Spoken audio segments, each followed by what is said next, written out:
Welcome to Crimson Clues, where shadows hide secrets and silence reveals the truth. Every story is a puzzle, and every clue takes you closer to the answer. Subscribe now, join the hunt, and let the mystery begin. Chapter 1. An Invitation to Weald and Lodge. It is one of the peculiarities of my friendship with Hercule Poirot, that whenever I am most certain life has at last become quiet and predictable, he will suddenly plunge us both into the heart of an affair as strange as any novelist could contrive. This truth was borne upon me most forcibly one crisp March morning, when a chance encounter at my club led directly to what Poirot afterwards called l'affaire when I had gone up to the smoking room after breakfast, idly scanning the papers when a familiar hail startled me. "Hastings, old chap. By Jove, it is you." It was Reginald Frobisher, tall, hearty, ruddy of cheek, the sort of fellow who looks as though he had been born to wear riding boots. I had known him slightly in the army and seen him since at the club, always in connection with some new sporting enthusiasm. He had once tried to teach me fly fishing with little success, and last I heard he had taken up both boxing and poker with equal vigor. "Doing anything this weekend?" he demanded, thumping me on the back with unnecessary energy. "Nothing of note," I admitted. "Splendid. Then you must come down to Wen Lodge, my uncle's place in Hertfordshire. Bit of a shoot. Bit of cards in the evening. Some rather interesting guests. Bring your Belgian fellow along. Hercule Poirot, isn't it? Heard a lot about him. Would be dashed fun to have him down." I laughed. "I'm not sure country weekends are quite in Poirot's line, Reggie.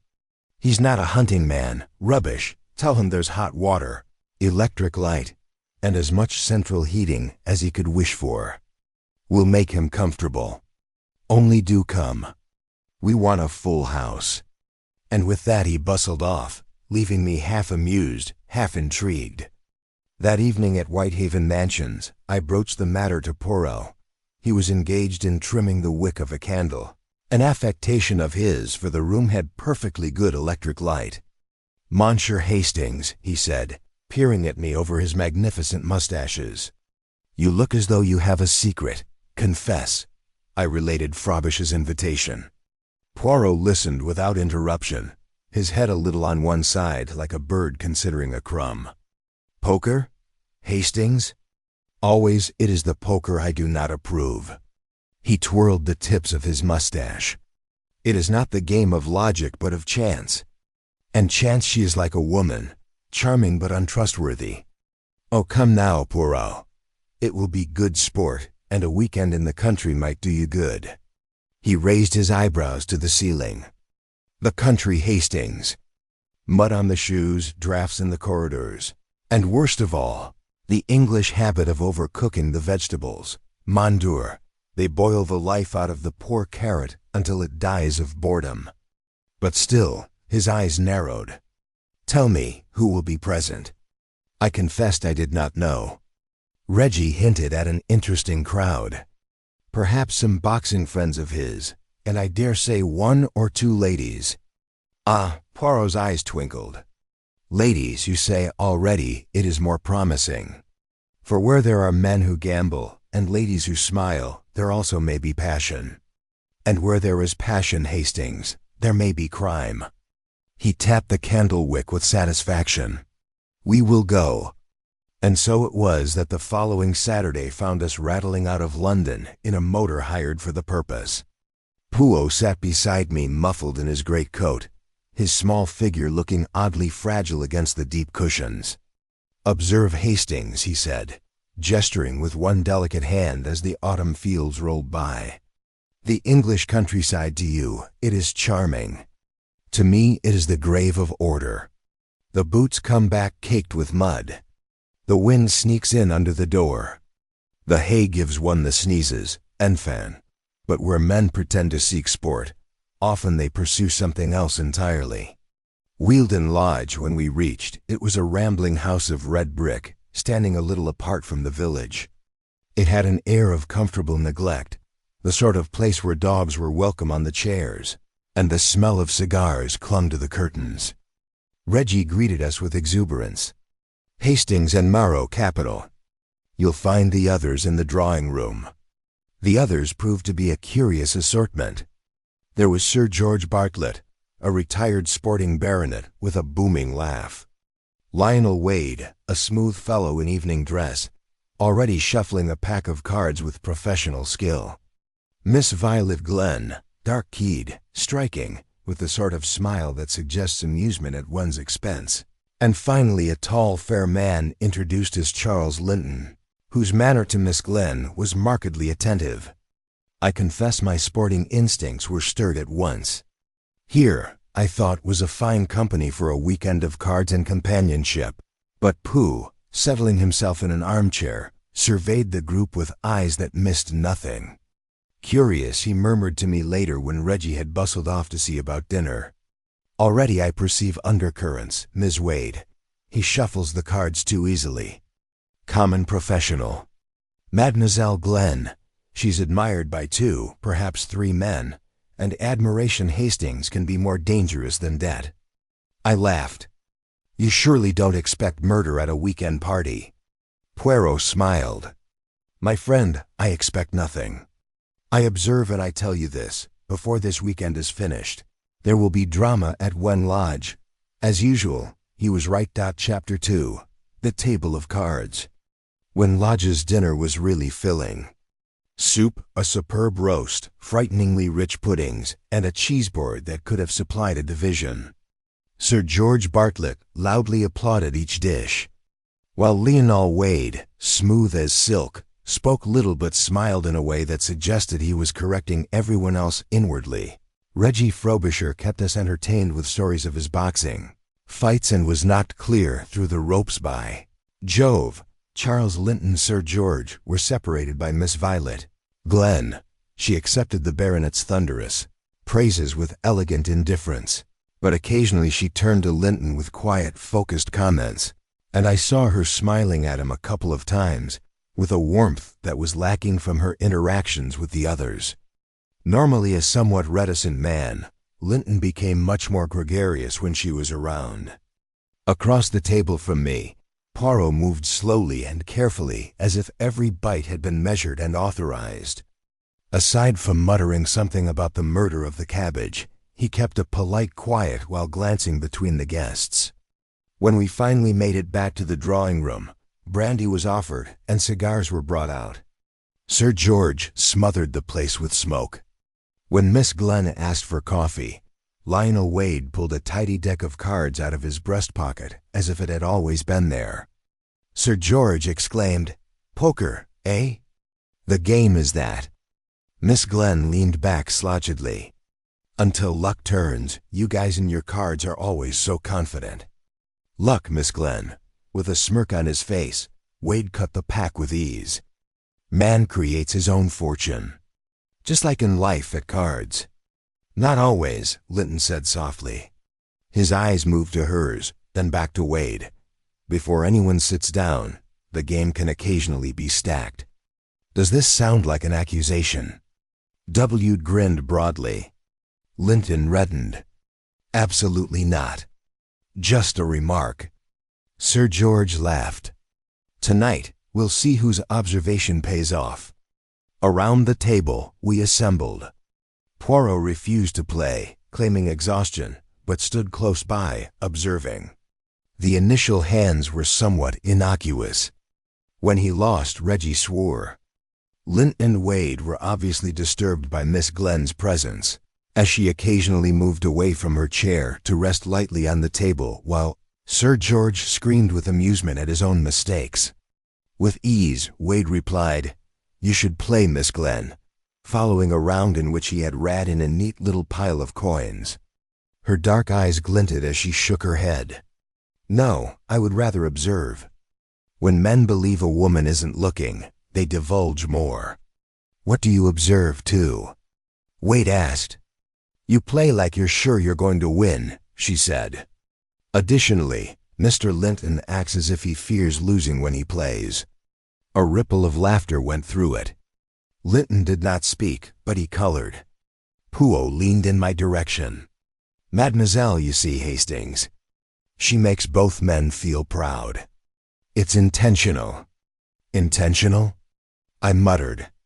She's just kidding. Poirot twitched his mustaches. Joking? Yes, but precisely. It's similar to fencing. One small cut here, one small cut there. Such objects can cause severe wounds. The play became more somber. With a professional demeanor, Wade never took his eyes off the others. Sir George lost gradually and blustered amiably. Every time he won a pot, Reggie got giddy and would slap the table and shout. Linton, on the other hand, became paler and more reserved until the moment that would determine the evening finally arrived. Between Wade and Linton, the odds increased significantly. Reggie had also been folded by Sir George. Linton thrust his money forward, his hand shaking. He gave Miss Glenn one look. She met his gaze and gave him the smallest nod. His words were, "I'll see you." The cards fell. W.D. had a powerful hand. Linton's was stronger still. A little stillness fell. Sir George then gave him a thigh slap. "Well done, boy." Taken to task. Then Reggie whooped. W.D.'s eyes narrowed significantly, but his face barely altered. "Well done," he remarked quietly. "A brave gamble. It can end up costing you more than you think." The phrases were polite enough, but there was no mistaking the edge below. I made a remark to Poirot after the rest had gone to bed. "Linton had quite a bit of luck, don't you think? Neatly took Wade down. Good luck." Poirot gave a headshake. "Not a me, it was bravery, and bravery is not called upon for money. He took a chance because to Mademoiselle Glenn's gaze. Tonight, that was the real stake at the table." I chuckled. "Poirot, you're making everything seem romantic. Romance." His eyes glowed. "Maybe. However, there is always risk when males wager for a woman's smile, Hastings. Make a note of me. Only the first deal of the game has been shown to us. The last card will be dealt before the weekend is out, and it might not be enjoyable." I went upstairs to bed, partially laughing at his dramatization, but even then I felt uneasy, as if the caustic, sinister smoke of Wade's cigar still hung in the air. Death in the Lane. Chapter 3. With a dismal sky and a light mist hanging to the hedge, the morning at Wen Lodge began. I arrived early because my years in the service had left me a restless sleeper in odd beds. The fragrance of damp tweed and polish filled the large hall. The breakfast table was being laid by a drowsy maid. Before the clock struck 8, Sir George emerged in tweeds of astounding check, clamoring for kippers. Excited for a dawn shot, Reggie trailed behind in breeches and gaiters. Later, Lionel Wade drifted in, looking as sharp as ever, as if a valet had laid his tie, which maybe it had. Poirot entered the room last, moving carefully as if he didn't trust the carpet. We had scarcely started eating when Reggie scowled. "Where's Linton?" "He was supposed to come along for the photo session." "Overslept," snorted Sir George. "These young men lack endurance." However, Miss Glenn came in at that precise moment, her black eyes slightly disturbed. I went to knock on his door. No response. W gave a small smile.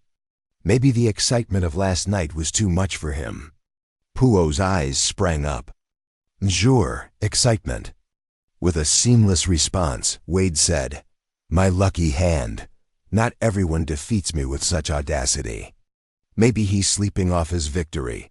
Mr. Linton's bed had not been slept in, the maid attested. That created a commotion. "Well," Reggie responded, "dash it. He couldn't have traveled far. Before we go, let's take a look around." We decided to conduct a search. Miss Glenn hurried anxiously after Sir George, who led the way with loud resolve. With his eyes fixed on the ground, Poirot, who was muffled by his heavy coat, strolled next to me. We had gone probably half a mile down a tiny road surrounded with dripping hawthorn when we came upon a horrible sight. Beneath the fair, Charles Linton was stretched against the bank, his face pallid and his clothing dirty. There was a dark stain on his waistcoat and an unusual twist in one arm. Miss Glenn cried a little and averted her gaze. Poirot was faster than Sir George, who mumbled, "Good God," and bowed awkwardly.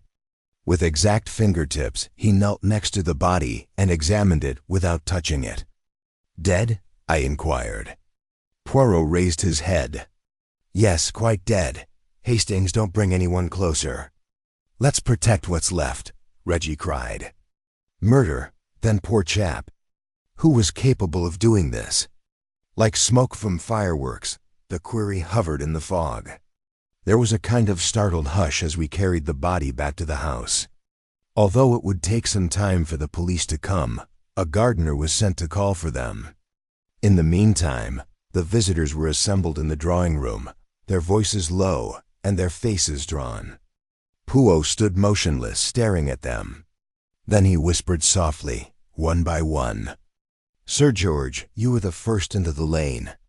Before we spotted him, you saw nothing out of the ordinary?" "Nothing. It's just a rook taking flight. I just felt it was strange that he should be resting there." "The poor devil, Reggie." Reggie gave a head shake. "We were all together. It is impossible that he fell. His appearance. It wasn't a coincidence. Glenn, miss," she shuddered. "It's unbelievable. He was alive, smiling only last night. Why would anyone—" Her voice cracked. Poirot's eyes lingered on her. "Yes, mademoiselle, why?" Then, Monsieur, to Wade, Dot's expression was solemn yet oddly composed. "It's a tragedy. However, the answer is clear to me. He won money at cards last night. A man with winnings in his pocket, a dark hour, a country lane, and straightforward robbery." "Ah," Poirot replied quietly. "Do you believe that? Robbery?" "Indeed." "What else?" Poirot's eyes glinted. "A lot of things, a lot of other stuff." Silence fell. Sir George's cheeks ballooned. Reggie appeared perplexed. Miss Glenn's hands were clenched in her lap. Poirot started to pace the carpet in tidy little steps. "We left for a sporting day this morning, Hastings, but instead of the birds of the air, we discovered a man's body. After all, what is sport? A competition. And this identical table hosted a contest yesterday night. While one man was humiliated, another won. What about the prize? Was it money, or was it something more deadly still?" He stared at Miss Glenn, whose eyes sparkled with fierce defiance, then at Wade, who met his gaze smoothly. At last, Sir George's reddish face turned redder. "Mondore," murmured Poirot quietly. "This is not about winning and losing a few shillings. There is a lot more here." We all sensed that the room was colder than the foggy lane outside, even though the fire was crackling and the brandy was ready on the sideboard. Chapter 4. Below the surface. He had decided to ask his questions in the morning room. The chamber was long and low, with a huge fire, a slight polish odor, and faded hunting prints. His petite frame was precise, his hands folded, his mustaches shining, and he positioned himself at a writing desk as if it were a judge's bench. I was prepared with my notes, but Poirot gestured to me with a finger.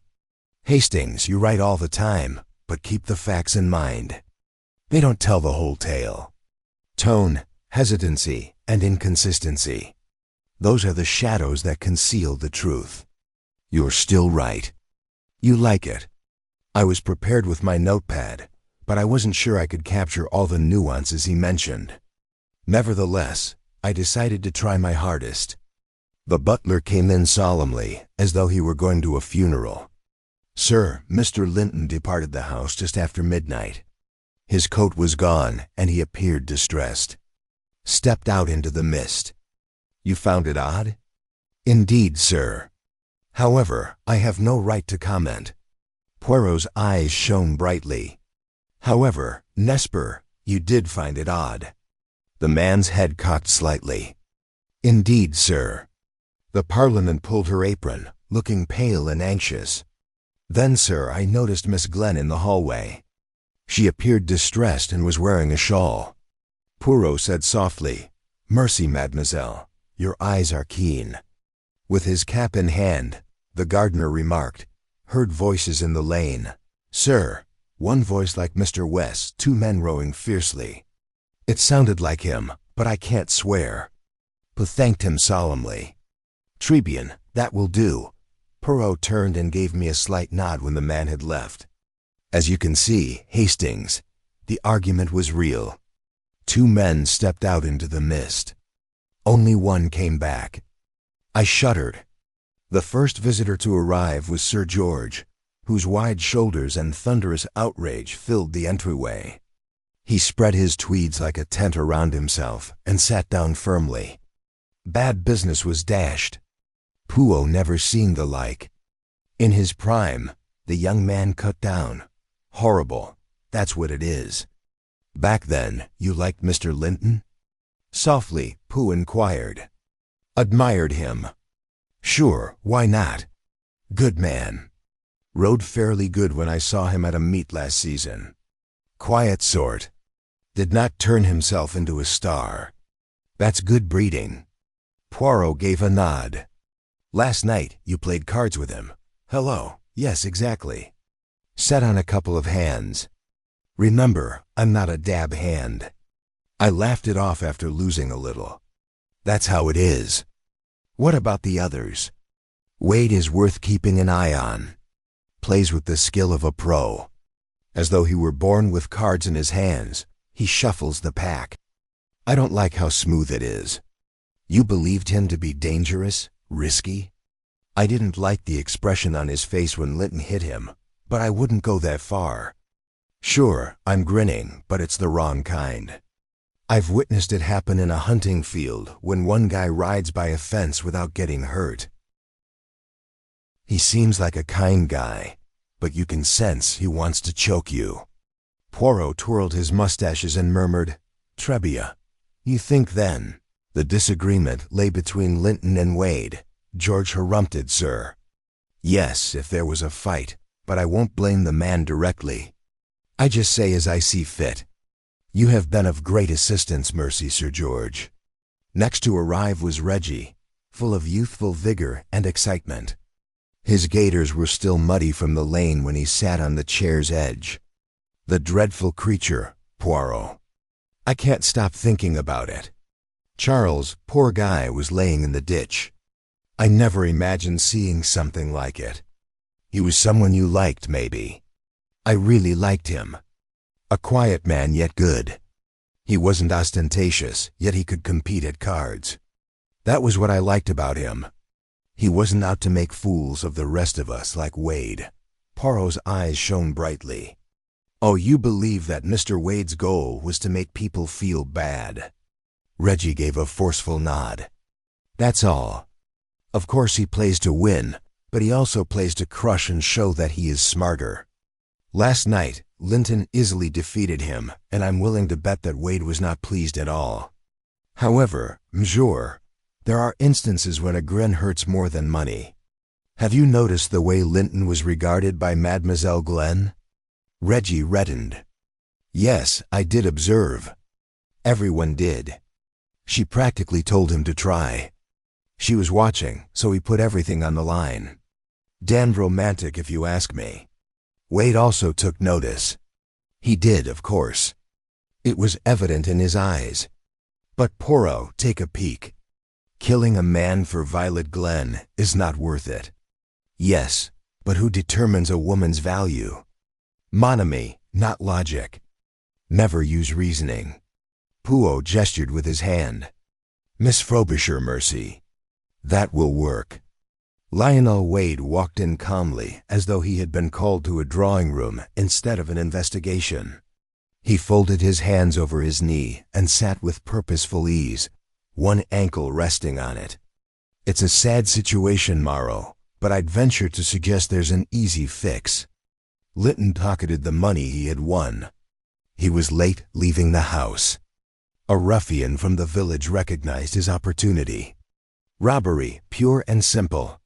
Poirot said, You're positive it was robbery? Wade grinned. His pockets were obviously empty, isn't that right? Of course, Poirot replied softly. Are frequently set up to appear that way. Tell me, monsieur, what did you feel when you lost against Mr. Lint last night? Nothing at all, Wade said with ease. Cards are cards. Sometimes one wins, sometimes one loses. Poirot's gaze became piercing. Nevertheless, when you put your cards down, your hand shook just a little. Yes, you smiled, but it was a man's smile after swallowing something bitter. WDE's poise wavered for the first time. I don't like losing, of course, but it's not a crime. No offense, no. However, monsieur, humiliation is a motivation as ancient as Cain, and you were humiliated by more than just the cards last night. It was a woman's look. WDE's expression grew stern. You mean Violet? She can grin at whomever she wants to. Poirot spoke slowly, as if he were a philosopher. Nevertheless, the gardener, monsieur, heard raised voices coming from the path. One similar to yours. Wade's gaze grew strained. Voices carry, and the gardener imagines things in fog. Yes, he might have heard two males, but not me. I was in my room. Alone? Alone? Poirot bent a little. You've talked enough, monsieur. When Violet Glenn entered, the atmosphere altered. Her face was pale, her eyes were bright with repressed emotion, and she was dressed in a dark wrap. See, Poirot, must we see this performance? Charles has passed away. Don't bother.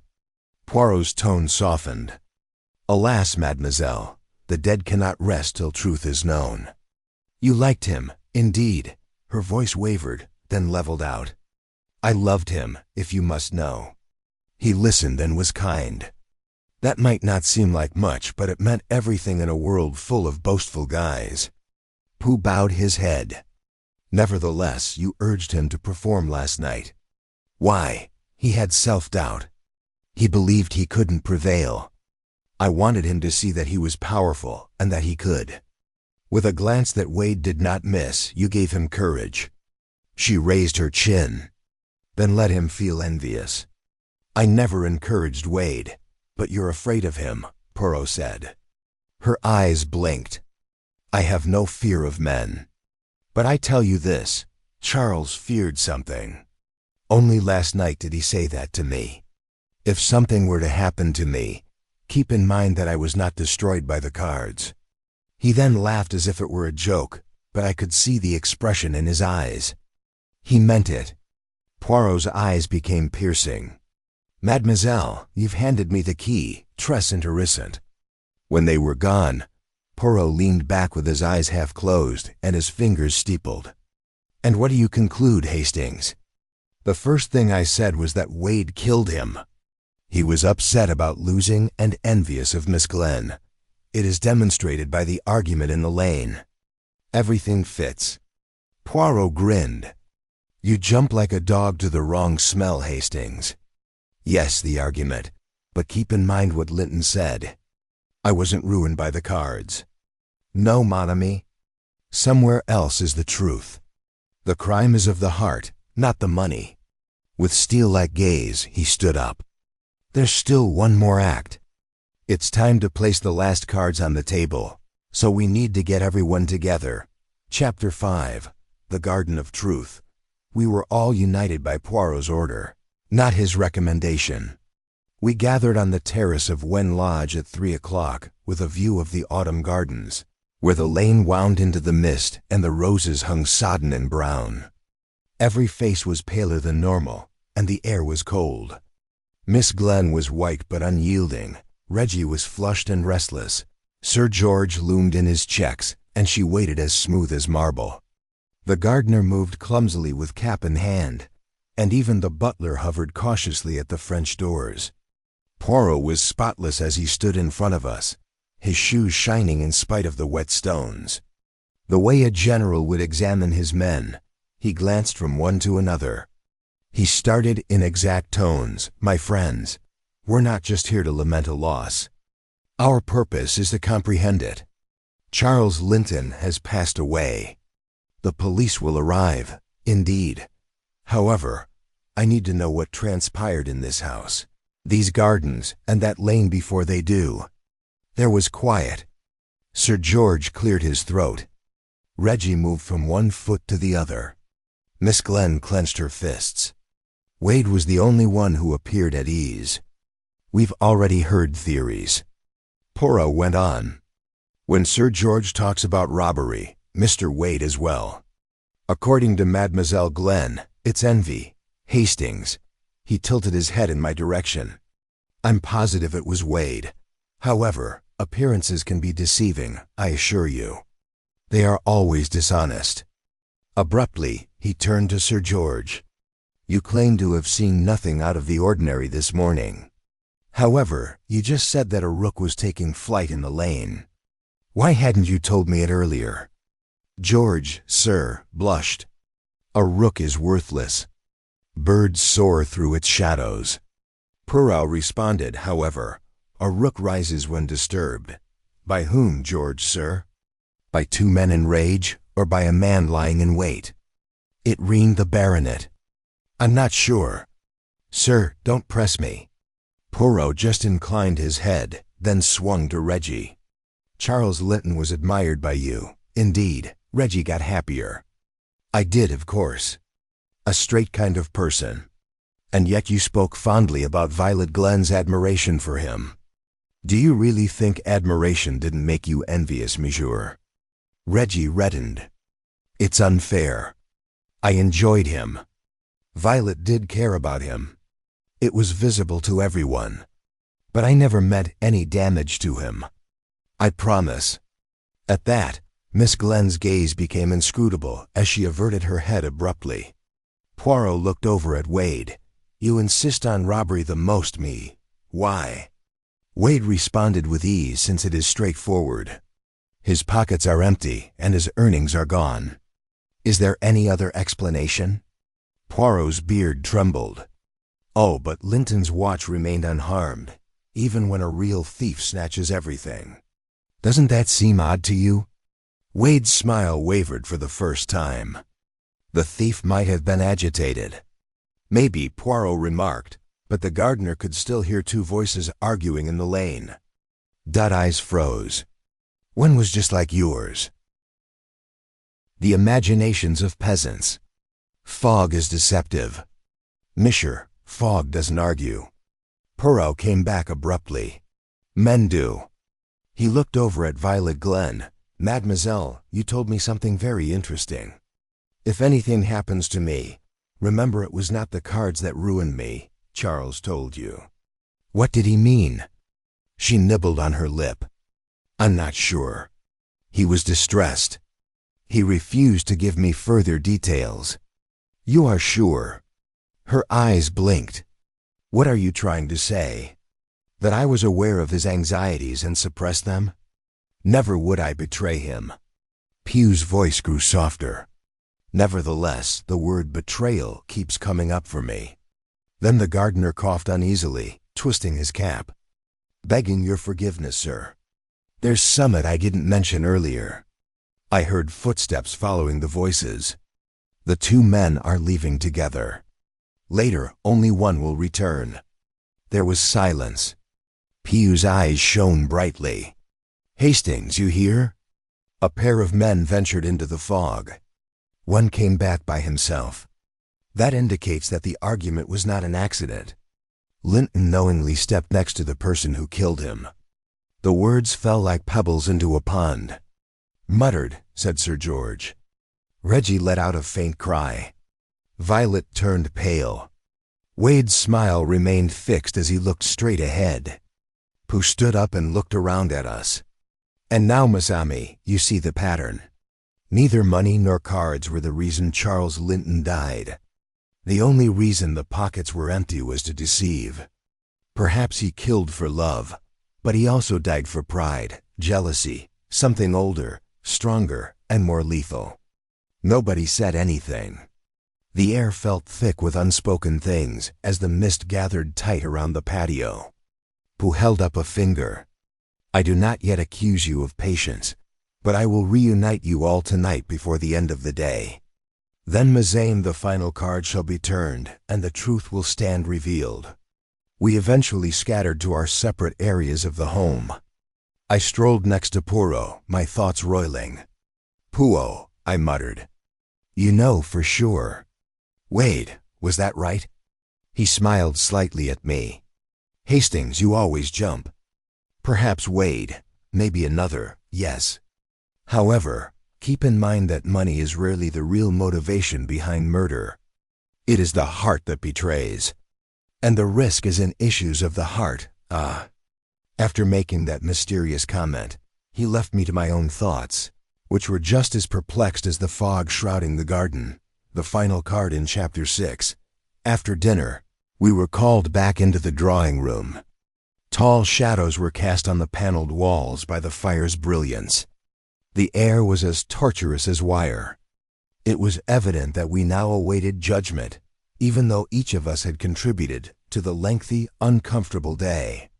Poirot stood by the fireplace, his little body spotless, his fingers squeezed together, his eyes gleaming with silent assurance. "It's time to put the final card on the table, my friends," he said. "Charles Linton was discovered dead in the lane this morning. It seemed like robbery at first. He had nothing in his pockets. However, the pockets were emptied in order to fool. The real cause was something much older and more potent than money." He swung around a little, looking at us. "I often wondered who makes money. In the heart, not in pounds and shillings. You had jealousy and pride, Muade. Linton beat you at cards. In Mademoiselle Glenn's eyes, you lost more to him. He and you argued in the lane. You are the clear suspect because of all of this." Wade tensed but remained silent. Pooh raised one finger. "However, the obvious is misleading. Wade, you mentioned robbery too much. You yelled it at every opportunity. I can know you're not the man just by that.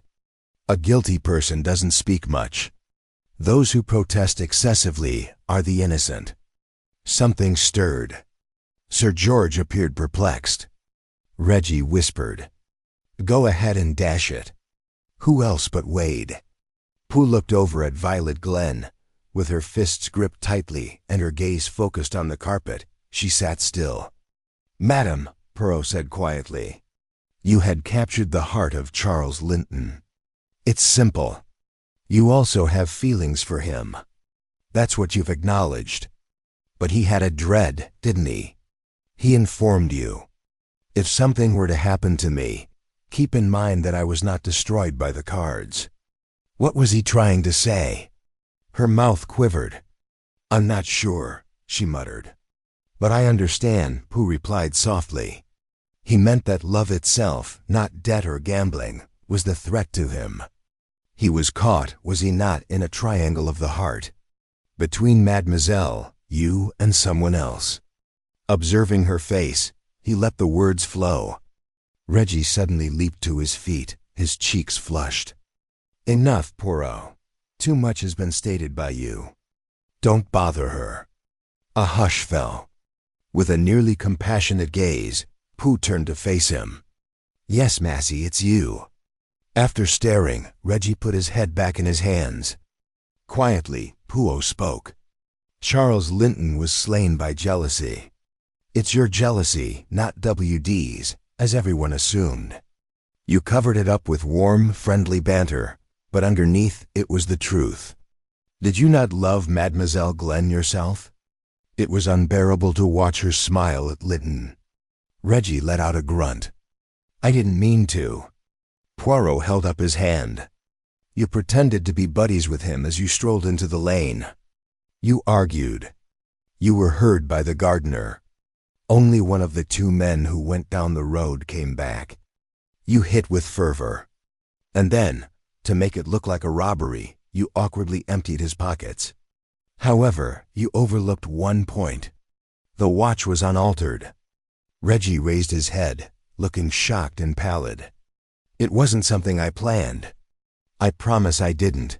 All I intended to do was force him to see and relinquish her. We had trouble. He went down. He covered his face in his hands as I noticed the blood. God forgive me. Violet Glenn let out a cry that was all sympathy and half agony. Reggie, oh you idiot. Poirot's head bowed. So Hastings, you see, the motive was not money nor cards, but the old eternal story, the rival in love. In such cases, the small gray cells can only show what the heart already understands. The crackle of the fire was the only sound to break the ensuing silence. Violet Glenn was shaken to her very core as Sir George appeared solemn and weighed incomprehensible. Like a broken man, Reggie Frobisher sat. Finally, Poirot smoothed his mustaches and groaned. The cops will do their thing. However, the game is over for us Maynees. The final card is dealt. He then turned away from the fire, his little body suddenly exhausted, as if the weight of the passions that lead men to foolishness were felt, even by the great Hercule. Conclusion: go back to Whitehaven. 2 days later, Poirot and I sat down again in Whitehaven Mansion's comfortable sitting room. The bustle of London had replaced the fog of the countryside, and I was personally quite happy to trade the draughts of Wen Lodge for the coziness of our lodgings. Poirot was polishing a pair of shoes made of patent leather till they gleamed like mirrors. He hummed gently through his nose as he worked with careful accuracy. Well, Poirot, I responded, that was not what I had anticipated at all. Wade was guilty, I was certain. Everybody was certain that it was Reggie. Poirot smiled without looking up. You always chase the loudest bathing hound, Hastings, but occasionally the quiet dog bites. I'm still pondering. I can't help but feel bad for the poor guy. Really, he was a kind man who was just influenced by his emotions. Poirot held out a shining shoe to the light and exclaimed, Exactly. Men commit crimes because of their hearts, not their brains. It's like the worm in the apple, jealousy. Everything appears to be fair from the outside. It eats inside. I gave an uneasy nod. And did she really care for Linton, Miss Glenn?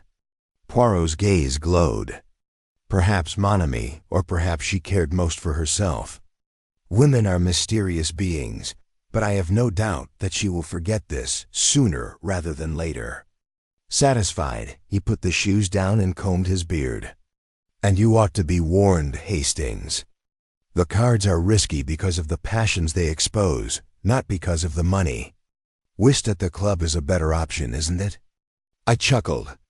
Poirot, you might be correct, but I can't guarantee that I won't play poker ever again. Then at least keep this in mind, Monet, just as in love. How you play the cards determines your destiny, not the hand you possess.